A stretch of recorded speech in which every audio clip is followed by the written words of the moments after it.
The world is hungry for inspiration, motivation, and hope. That's a quote from today's guest, who has become the go-to resource for all three. Let's have ourselves a pocket-sized pep talk. Meet this man and hear how he does it from a leadership perspective. A Pocket Sized Pep Talk, the podcast that can help energize your business and your life with a quick, inspiring message. Now, here's your host, Rob Jolles. Today's guest, Tom Ziglar, has had the rare privilege of spending his entire life surrounded by world-class leaders, innovators, and motivators. Family dinner included the presence of the world's top motivator, his father, Zig Ziglar. As a result, Tom's arsenal of experience and information is absolutely unparalleled. The CEO of Zig Ziglar Corporation, he's written 2 books, Choose to Win in 2019 and 10 Leadership Virtues for Disruptive Times. That was published in December 2021. That's the new one. That's what we're going to be talking about. Welcome to the show, Tom. Hey, Rob. Good to reconnect with you after all these years, and thanks for having me on. Yeah, you bet. Tom and I bumped into each other probably about 10 years ago. I was coming out with a book. You were kind enough to give me a nice quote for it, but it gave me an opportunity to meet a guy who I thought, wow, I'm going to talk to Tom Ziglar. And I felt like I was talking to a guy at Panera Bread, having a cup of coffee with him. And I hope to goodness that that's the way I come off with people as well. So it was a very genuine conversation 10 years ago, and it's an absolute joy to have you on the show. So let's talk about this book. Let's start with how's the book doing? I know it's early, but I know that's what the publicists are pushing. So how's it doing? It's doing great. The thing I like about it best, we have a pretty good sized audience and they're eating it up. But now the questions are coming in, and you can always tell when something connects when you get emails and Zoom calls and people are like, hey, how do I implement this into our business? Or how do I implement this into my leadership? And so that has really taken off.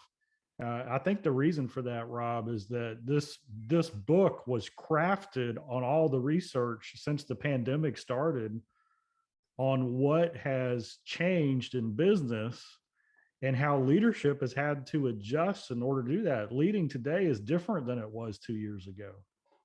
Wow.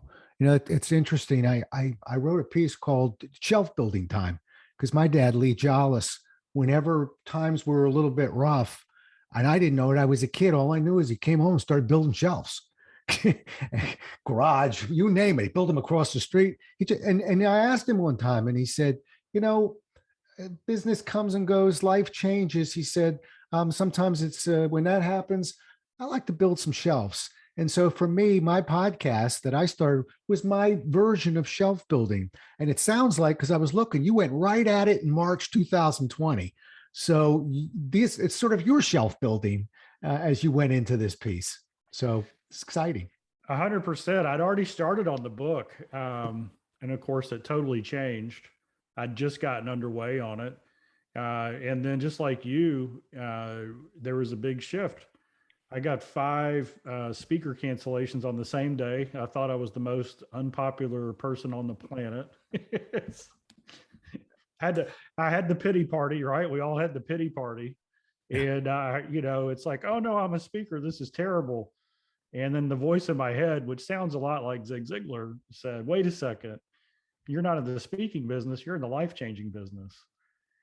And that's when I really I'm kind of a nerd at heart. I love to kind of know the why behind the why. And I just started studying all the changes that were happening.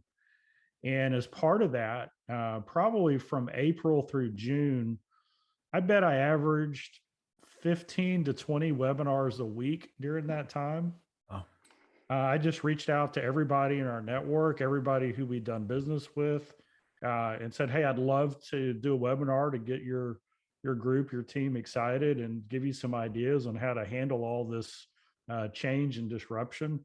And that just kind of fed into it. And out of that has come this book. And right now, one of the things in the book that I talk about is that not only have we been through a very disruptive time, but it's going to get more disruptive. I mean, the disruption is going to escalate. So we have got to adjust in order to make it work in business and in life.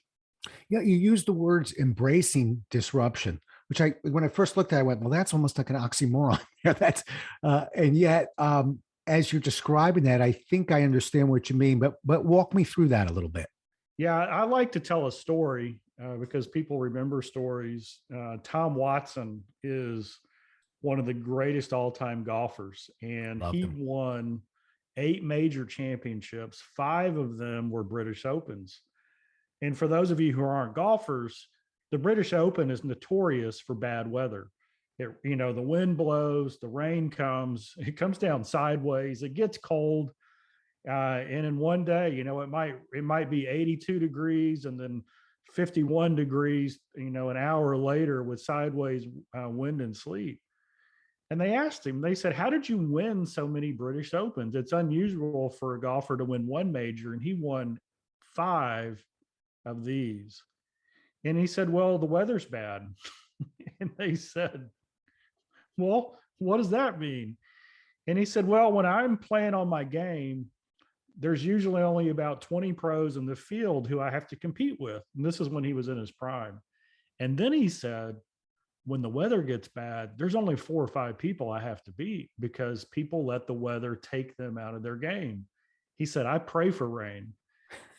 And I think that's what it's like to be a leader today. Disruption is coming. It's coming from all sides. It doesn't matter if it's the quote unquote great resignation or supply chain or the new version of COVID or whatever's going on.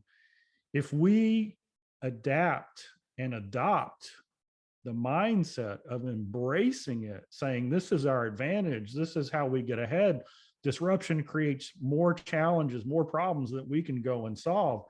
And I build and lead a team of people that's not fixed on doing it the way we always done it.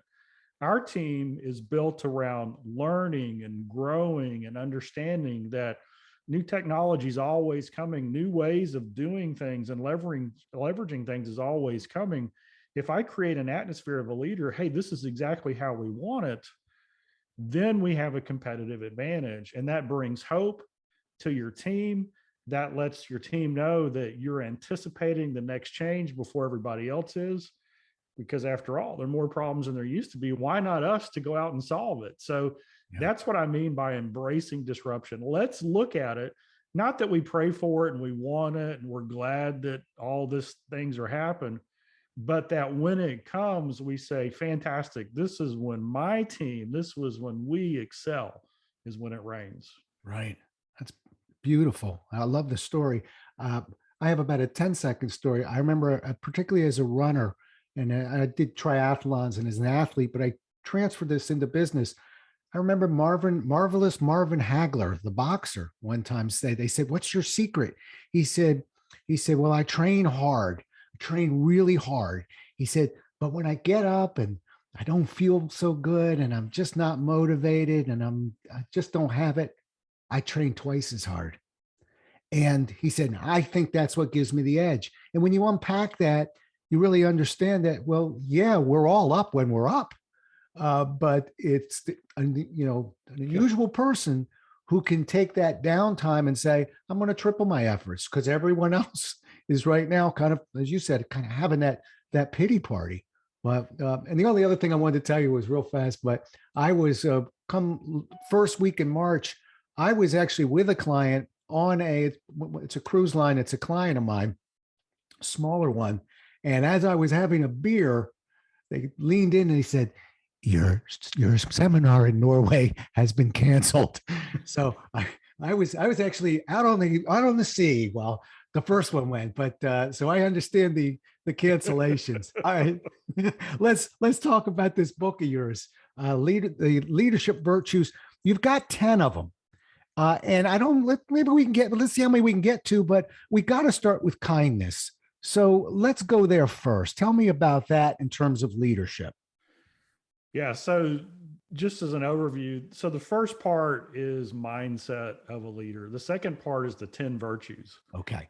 And here's the thing is you hear it all the time. Hey, as a leader, love your people, be empathetic. Empathy is such a big word right now in leadership. And it's true. It's a great word. But then the question is, well, how do you love your people?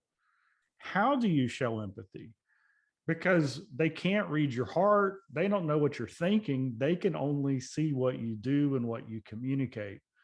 They only know how you speak to them and how you respond to situations. And so I was searching for, okay, so what are virtues that we can agree with 100% across the board that we as leaders need to develop? And when we show them, then it makes all the difference. And kindness is number one. And the chat, they're not in a sequence of importance or anything like that, but because I knew kindness was going to be in the first group of virtues, to me it's the killer app. I mean, when we look at the political discord, when we look at the family feuds, liberal, conservative, all the things that are going on, what would happen if people were just kind to each other? How much would that change the situation that we're in? And so here's the challenge. If you survey 100 people, are you kind? Guess what they're going to say? 99 will say, oh yeah, I'm kind. Right. Right. But when you observe their behavior, guess what? It's not kind. Yeah. Kind of that unconscious incompetency. They don't know that they don't know. I'm wondering if we put them on a lie detector, those 99, I think they'd pass. That's the scary part. I know. Right? So they don't know that they don't know. But it's funny, you didn't put them in any order, but I looked at all 10 of them and I thought, I don't know how much time I have with Tom, and I definitely want to get at kindness because I think it's so important. So it's interesting that one comes right out of the gate. I will tell you that my recollection of some of the better managers I had were kindness and a true, honest desire to help me to become successful. Not intimidated, not concerned, not worried. Some of them, one in particular, rather unemotional tone, said, that's my job. My job is to figure out where you want to get to and do all I can to help you get there. And when you have a manager or a leader who walks that walk, boy, you'll run through a wall for him. That's right. And I interviewed Shanti Fieldhahn, who's like the number one expert in the world on kindness. And so in the chapter, she talks about, and we put it in the book, the 30-day kindness challenge, about how you can walk that out. But to illustrate kindness, it doesn't break down walls, it melts them. Ooh. Okay. Which is because when you're breaking down wall, that's like you're pushing through it. And when there's a relationship challenge going on, and one person is doing the kindness challenge, the other person doesn't know it. You don't tell them, right? I mean, it's like, right. But because of the way you treat them differently and the things that you do, small things out of your way to show kindness to them, their wall starts melting. There was a story in the book about this sales organization. They would hire new people, and their first week on, they would go to kind of training boot camp, and they'd all come in. And the dress code at this place is they had to have a sports coat, right? That was, so the first day. So imagine this: you're a new hire, you're nervous. You're a new industry. It's your first day on the job. You come in and you don't know how you fit in, and you look around, and everybody has a sports coat on but you. And you realized you blew it. You forgot. And a supervisor who you're going to report to is headed your way. And the rules are, if you don't have a sports coat, you get sent home. You got to go get it. And before that supervisor could show up, one of the higher ups in the organization comes over, takes off their jacket, and gives it to the new hire and says, here you go. And the kindness in that act, right? Because it took away the potentiality of humiliation, right? Of letting everybody down.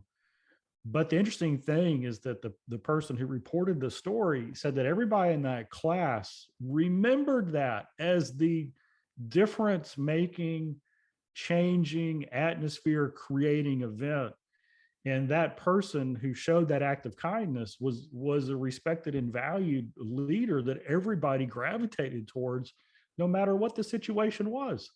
And all it was simply somebody in the room thinking, I wonder how they're feeling about this situation. How can I be kind? Wow. Another powerful story. And one I would never, if I was privileged enough to even witness it, something I would never forget. And what it makes me think about, and I hope everybody who's listening, what it makes us all think about is to begin to find stories like that. Because we fortunately, most of us have experienced a version of something like that. And I think it's important that we remember. And it's, I was an actor in my 20s. I learned how to get into character. I learned how to establish a character. I even believe now in selling, in a lot of the things that we do. We talk tactics a lot, but we don't spend enough time about not the words but the tune, and being authentic and believe and having somebody believe us. And one of the best ways to do that is to conjure up those moments and to because the body doesn't know when the mind is pretending. Right. Believe it or not, that's a Carol Burnett quote. How about that one? But I've always loved that. The body doesn't know, and so everything travels with it. So when you can believe, and sometimes a lot of people are getting knocked around right now, but we haven't been knocked around our whole lives. There have been times where we have been successful and on top of our game. And sometimes one of the greatest things we can do is bring those moments back and really think about that, because the body begins to move with it. And that's a story that you just told that I'm going to remember. All right, let's cherry pick a little bit. You got a tall task. You got to follow up kindness. Okay. Which one do you want? I see selflessness. I see respect. I see humility, self-control. There's a lot of them. Where do you want to go next? Yeah, well, let's talk about self-control. Okay. And because I have another great story around that, which makes it really easy to remember. Self-control, it's simply, we start by not sabotaging our future. When we're under a pressure and disruption happens and change and it's just hitting us from both sides these days, our team, our people, our family, they're all our customers, our clients, the prospects, they can feel it, they can sense it. How are we responding to what's going on?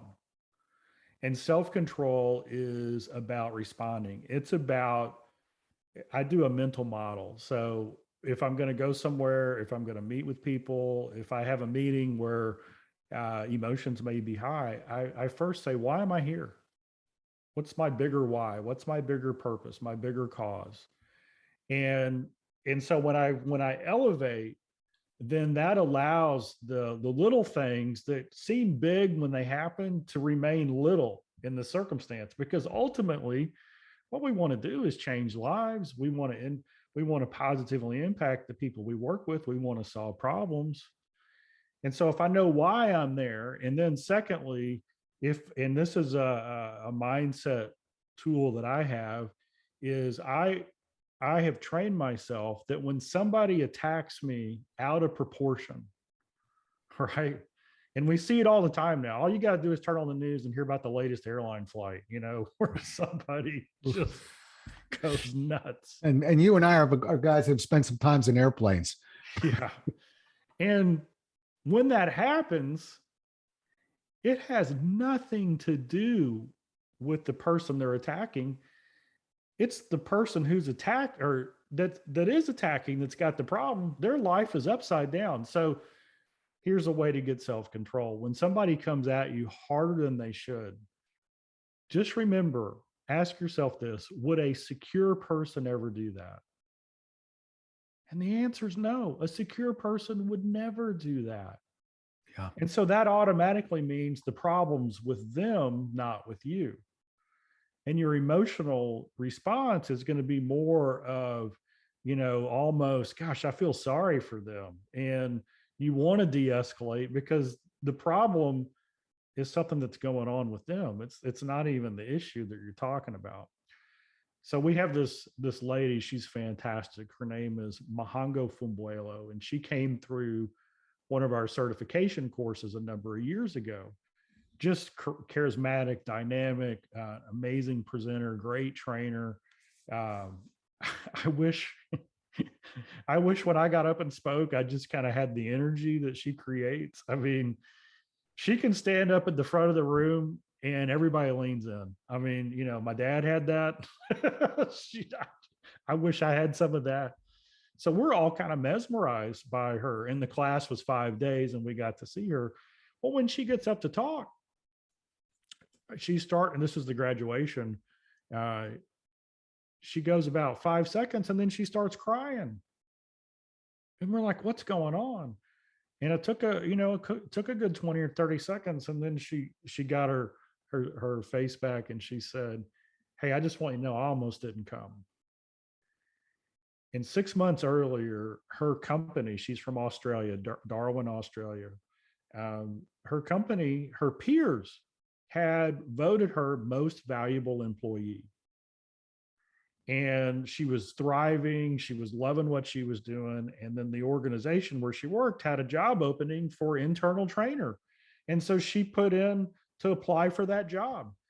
And she filled out all the paperwork and they said, hey, it's going to be a couple of months. Well, a few months later, they bring the whole team together because it's the end of the year. They're planning the next year. They have this meeting, the managing director's there. They're all sitting around the table. And at the end of the meeting, Mahango raises her hand and says, hey, everybody, I think I put in to take the job as the internal trainer. I haven't been offered that position yet, but I just want you to know that between now and that position, if I get it, if you have any training needs, soft skill, technical skill, whatever, and you need to up your game a little bit, just come to me with it. I'll research it. I'll bring the program back and I'll train you one-on-one because I want to help us win. Her managing director stood up, pointed his finger at her and said, Mahango, you will never be a trainer at this company. You don't have the skills. You don't have the talent. You don't know how to communicate. In front of her team, he said that. And so she tells the class, I didn't know whether to walk out and quit or to attack back. And she said, so I just sat down and remained quiet because the meeting was almost over. She said she walked down the hall. She goes to her office. She closes the door. And she said, I had to take 5 or 10 minutes to think what I was going to do next. Because you know what she wanted to do? She wanted to send a letter to HR. I quit. Here's what happened. But she didn't. She kept her cool and she went home and she made the decision. You know what? The other people aren't going to tell me what I can or can't do. I know what's in my heart. So she ended up leaving the company, comes through certification. She goes back to Australia. She builds this amazing business. She got ranked, I think, came number 2 in Toastmasters and speaking in all of Australia.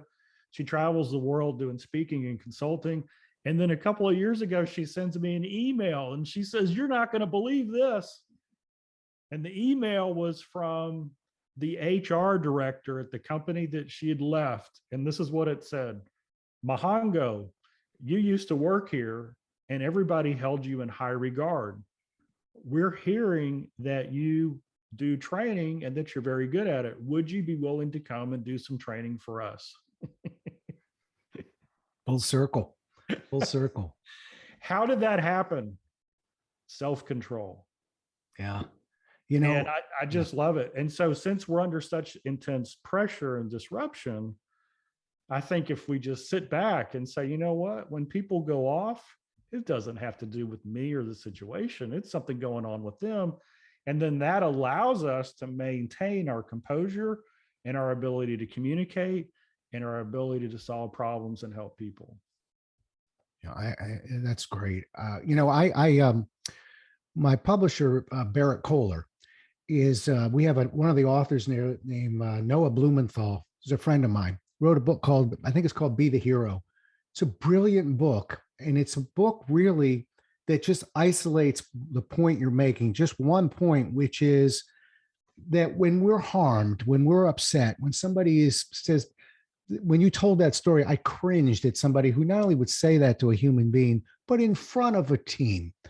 And it was almost hard to hear that aspect of the story. But what Noah Blumenthal talks about is that often we create a narrative around that. We make up the narrative. We go, well, that's an unhappy person and a mean person. And I'll bet she's this and she's that, or he's this and he's that. And his argument is, well, seeing as we're making up an argument here, why don't we make up a different story? What if we knew that that woman that day had a special needs child, and that special needs child, that had been a tough night for the family? And what if we had heard that this individual had an upbringing far different from ours and almost difficult to articulate? Would that change your view? And of course, everyone leans back and go, well, if I knew that, I'd say, well, we're making up narratives. Why can't we think along those lines? And that, for me, I help people who are in career transition, and there's a lot of anger and a lot of pain and scars. And they have full narratives of the manager or the individual of the company that really did them wrong, but most of it is made up. And it's not that the individuals are acting appropriately, but if we knew more, maybe we'd look at it differently. And that helped me to help others by getting them to focus on that. 100%. That's right on. And that's basically what she did, is instead of internalizing it and letting it dictate how she was going to respond, she gave herself the space to look at it objectively. Yeah. Well, tremendous self-control too, because this is an interesting conversation. I'm also sitting here thinking, you know, I'm a couple years older now, but a Rob Jollis in about a late 20s, early 30s wheelhouse moving into training, how would he have handled that? I'm sure with self-control and and patience. All right, let's grab one more virtue. One more. Give me one more. Yeah. So, I'll just read off the virtues and then we'll get one. So we talk about selflessness and respect, humility, positivity, looking for the best, being the light, never giving up, and standing firm. And the last one is standing firm. And it's this idea that as leaders, when things aren't going our way, how do we stand firm and kind of like being the light and shining the light on the good stuff and being the lighthouse in the midst of the storm?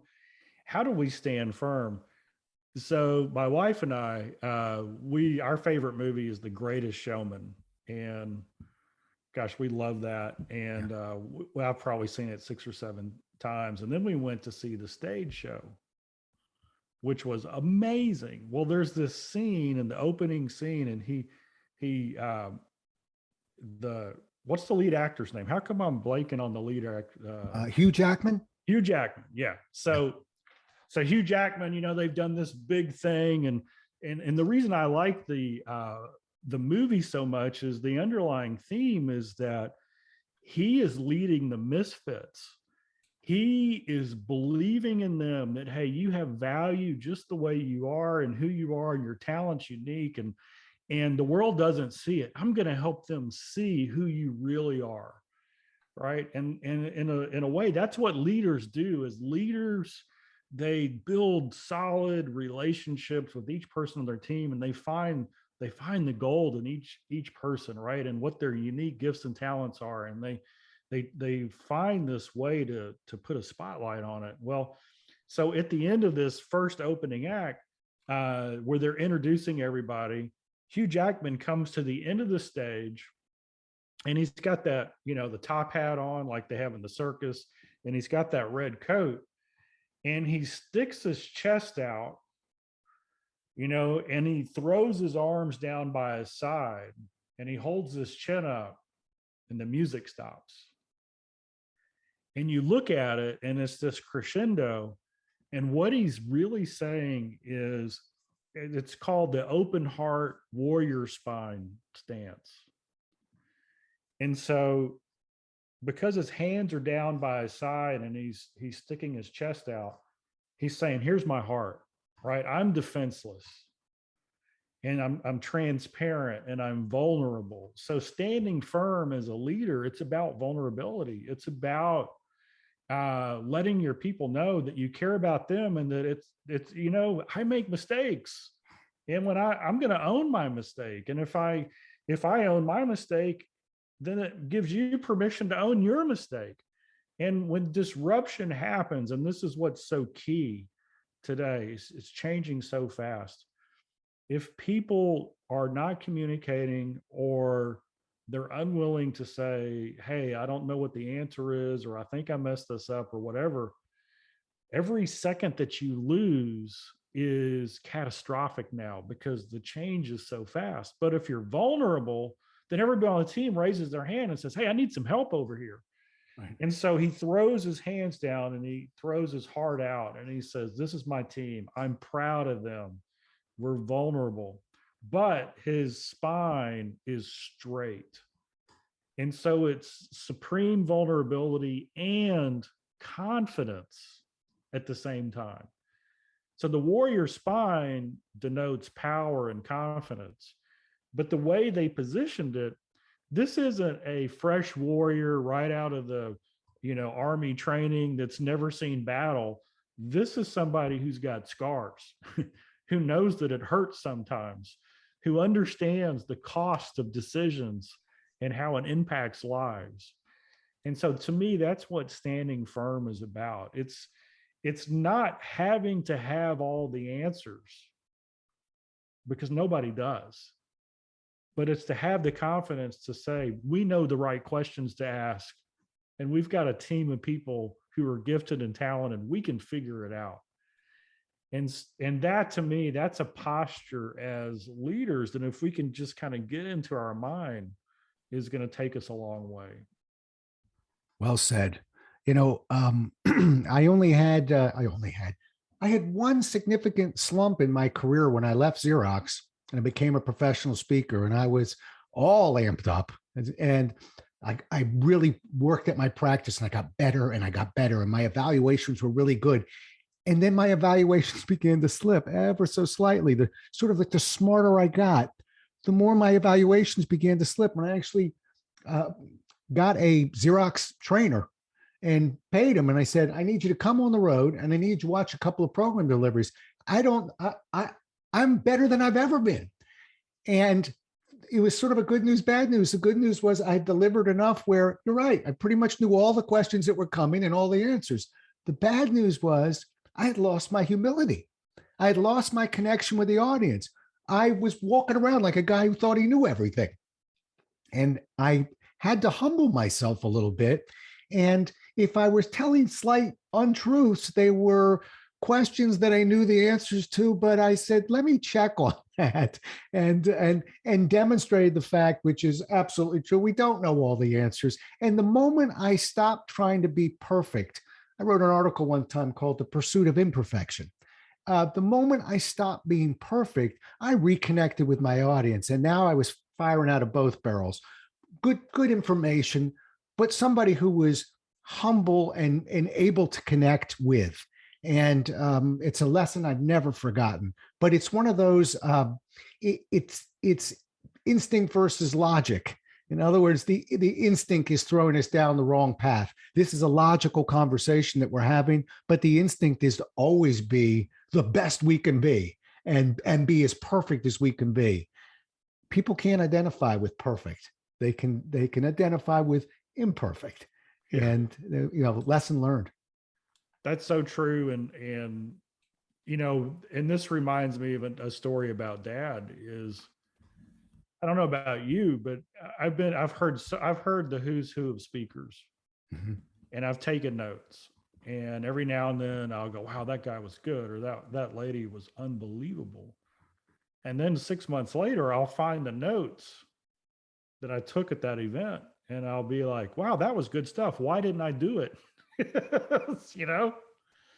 And then every day, literally, we get emails still and letters of people who tell their Zig story about how they heard him, they implemented it, and it changed their life. And so I started studying, what is the difference between a great speaker who gets great reviews, but nobody implements, versus a great or a good speaker that gets good reviews and people's lives are changed.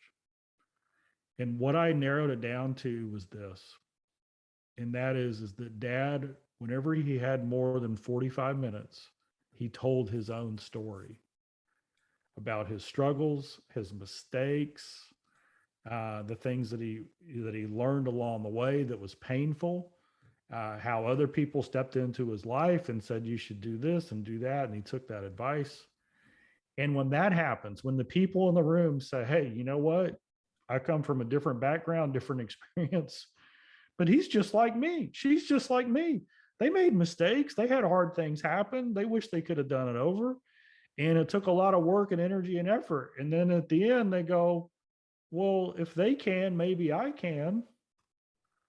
And then that's when identity connects. And when identity connects, people will literally try what you recommend 30% longer. And that's what the brain science behind it takes.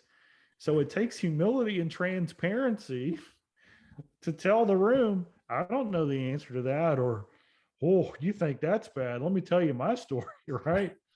Right. Right. It's Well, it's it's what makes us human, and what makes us real.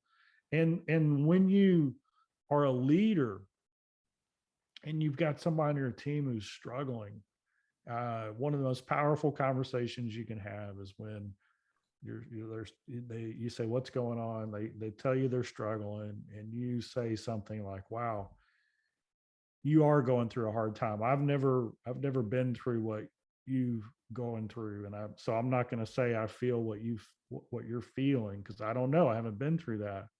But let me tell you about a time in my career that's a little bit different in how I got out of it. It's because somebody came to me, and you tell them that war story. Oh, it's like the brotherhood of suffering suddenly comes in, and it's a powerful thing. yeah. But leaders have to have humility, which is one of the points in here, what you just talked about, in order to do that. Yeah. And what made your story really kick in just now to me was the transition to the story you were going to tell the individual. And I think that's so important. So without it, when you said, I've never experienced what you're experiencing, it sounds very challenging and difficult. And then you transition that way. Perfect. When we lose the transition, we go, oh, well, here's what happened to me. Yes. That's the one that's not helping people. So I think it's twofold. It's that humility, but it's acknowledging that other individual's pain before you bring that to the table. But wow. And one other thing I was just going to throw in, that vulnerability that you and I are talking about. I hope people understand that we're two business guys talking, but as a parent, when I was on my game is when when my children were old enough to understand. That vulnerability really made me a better parent as well, to not have all the answers, to Yeah. make mistakes, to acknowledge those mistakes. Now, a 3-year-old doesn't need that yet, but a 9-year-old does. A 12-year-old does. So, and that's not the model that I was raised with necessarily. There was, I was raised by a Marine. There wasn't a ton of vulnerability, but a lot of love. All right, I got one more question. I'll let you go, and we'll leave the book for a second. Just one thing you wish you had known when you began your career, when you began this business life of yours. Yeah. So I came out of college and started working at the company. And I started in the warehouse, and then in production. We used to do our own audio and video production. And then I moved into sales. And this is at the time when dad was traveling and speaking. So very common week would be 2 events in a week, 2 different parts in the country. One of them might be a public seminar. The other one might be for a big Fortune 500 or a top-notch company. And if I could go back in time and change anything, it would be that I would have gone with my dad when he spoke, to meet and build relationships with the people that he had access to.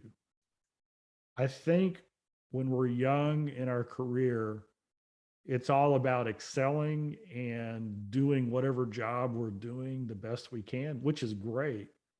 But a lot of times, what we need to be focused on is nurturing relationships of people at all levels in our industry and out who've been there and done that. Because when your anchor is relationships and you can build that, then that's when you really excel in times of disruption, because your network is so powerful. You can call anybody at that point. So if I was going to go back in time, that's what I would change, is I would tell myself, hey, focus on the relationships that are already available to you if you will just step into it. And here's the thing. I had in a unique position because Zig Ziglar obviously could get access to different places. But wherever you are, there's somebody in your sphere of influence, somebody in your who, that is a potential great relationship, and they can introduce you to the next person. I firmly believe, like my good friend Bob Bodine says, you already know everybody you need to know to go where you want to go. And all you got to do is seek that out. And so you don't have to have kind of the golden ticket in that regard, like I did and didn't even realize it. If you just get focused on relationships, the ones that you have now, and then expand that out just one layer at a time, that's an amazing thing that can help. Beautiful. And a great way to kind of cap our conversation. Okay. So the book, let's make sure we don't lose that book. The book is 10 Leadership Virtues for Disruptive Times. I'm assuming we can get that anywhere, Amazon, etc. But I can't have an author on here without reminding people that A, of course, you're going to go get the book, but B, one of the kindest things you can do is write a review on that book. So let's make sure we not only get the book, read the book, but write a review on the book. How do people get a hold of you, Tom? Yeah. So tom@ziglar.com is my email. And so I'm one of these weird people who reads email and responds. So yeah, get the book. It's Amazon, Audible. We also have it at Ziglar.com.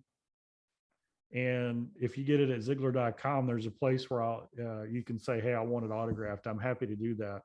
Good. And so Rob, I was telling my wife this week, I figured out how much my autograph is worth. Because at Amazon, it's free shipping for most people because they're on Prime.